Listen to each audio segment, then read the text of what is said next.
Mga ka-sports, isang nakakagulat na balita na yumanig na naman sa Southeast Asian Basketball. Matapos ang pagkatalo ng Gilas Men laban sa Korea sa FIBA 3x3 Asia Cup 2026, dalawang Thai stars ang tila natuwa pa. At hindi lang yan na hinamon pa nila ang parehong lineup sa Gilas para sa SEA Games. Grabe, ano to? Disrespect o mind games lang? Kung trip mo po ang ganitong content, paiwan ng follow at pasubscribe na din. Tara po, simulan na natin.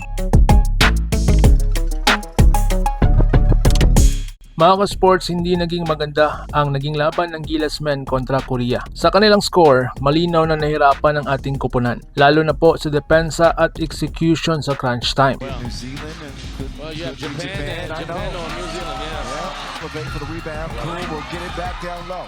At habang nadismaya ang mga Pilipino, isang shocking reaction ang nanggaling mula sa Thailand. Si Chanatip Jakrawan at Freddy Lish, dalawa sa pinakamalakas na 3v3 players ng Thailand, ay tila natuwa pa sa pagkatalo ng ating national team. Ayon sa mga kumakalat na usapan online, kumpiyansa raw ang dalawang Thai stars na kaya nilang talunin ang parehong lineup ng Gilas. At mas lalo pang umiinit ang usapan dahil diretsahan nilang hinamon ang Gilas sa darating na SEA Games. Ayon sa kanila, gusto nila na parehong lineup ng Pilipinas ang idadagdag sa 5v5 na galing sa 3v3 na sina Chris Kuhn, Sian Alter, Jerick Ahamisi, na kung saan gigil na gigil po sila. At sisiguraduhin daw nilang wawasakin nila ito. Grabe, hindi lang basta challenge ito, isang mental warfare laban sa Gilas Pilipinas. Pero ang tanong ngayon, papayag ba ang Gilas na bastusin sila ng ganito? Kilalang palaban ng ating Gilas Pilipinas Men's at sa bawat pagkatalo, mas lalo lang silang bumabangon. Posibleng gagamitin nila ito bilang isang motivation para sa isang matinding revenge sa next SEA Games. Kaya isang bagay po ang sigurado,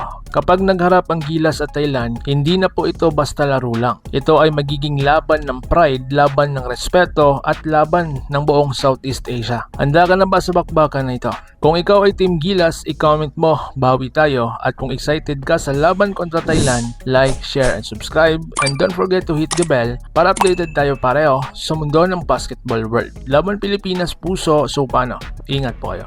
Expected to be for a team like Thailand that beat Lithuania in the Champions Cup. There we go. Yeah. I like it. Easy drop. To elevate for sure. Nice execution. Defense and finds himself open for the layup.